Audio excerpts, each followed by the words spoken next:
In 2025, everyday people began trading options at a scale we have never seen before. While the potential for big gains gets the headlines, the statistics tell a different story. If you look at this chart showing every option held until its expiration date, 80% of them end up worth exactly zero. A lot of new investors get wiped out because they treat these trades like lottery tickets. They chase a payout without actually understanding the game they are playing. At its core, an option is just a legal contract. It is an agreement that gives you the right to buy or sell something at a guaranteed price in the future. And importantly, it gives you that right without forcing you to actually go through with the deal. Professionals use these contracts to manage risk. Retail traders often use them to gamble on a lucky break.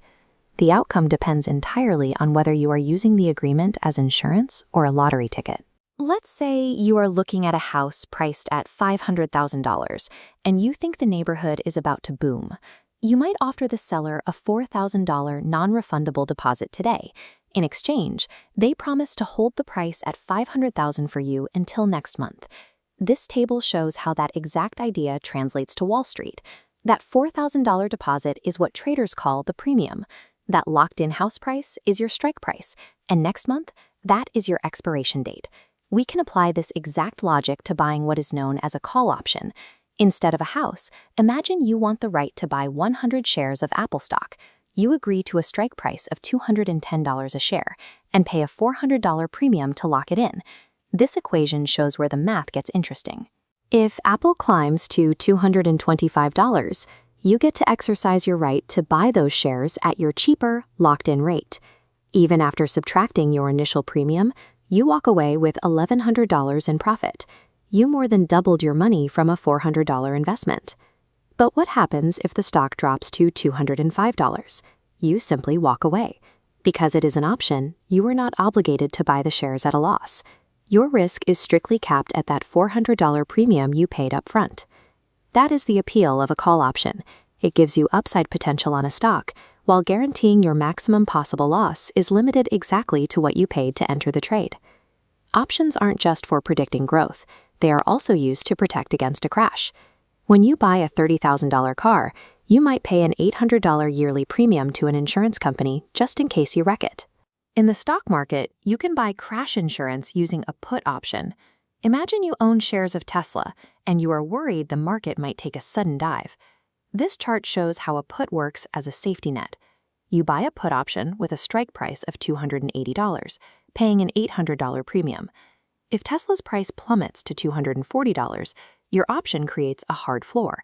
It guarantees your right to sell at $280, which in this scenario triggers a $3,200 payout to offset the damage to your portfolio. While some traders use put options to bet against companies, professionals primarily use them as protective insurance. It is a reliable way to safeguard the wealth they have already built. Why do most retail trades fail? It comes down to a force baked into every contract, known as theta, or time decay. Look at this graph mapping an option's value over time. Options are essentially melting ice cubes. Every single day that ticks by brings you closer to the expiration date, causing the contract to constantly bleed its value. This means you can do all your homework and predict a stock's movement perfectly, but if your timing is even slightly off, time decay will quietly eat your entire premium. If buyers are losing 80% of the time because the clock runs out, that money has to go somewhere. It goes to the people on the other side of the trade, the ones selling the contracts. Professionals use this to their advantage with an income strategy called the covered call. Let's say you already own 100 shares of Microsoft. This flowchart illustrates the mechanics. Since you already own the actual stock, you get to act as the casino. You can write a call contract and sell it to someone else. When you do, you immediately collect their $500 premium. Statistically, the likely outcome is the stock stays flat. The buyer's contract expires worthless.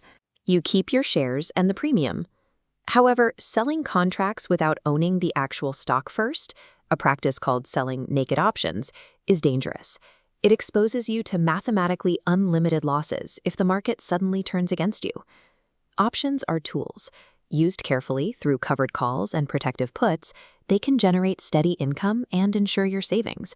But if you treat them like a spin at the roulette wheel, you are volunteering to join the 80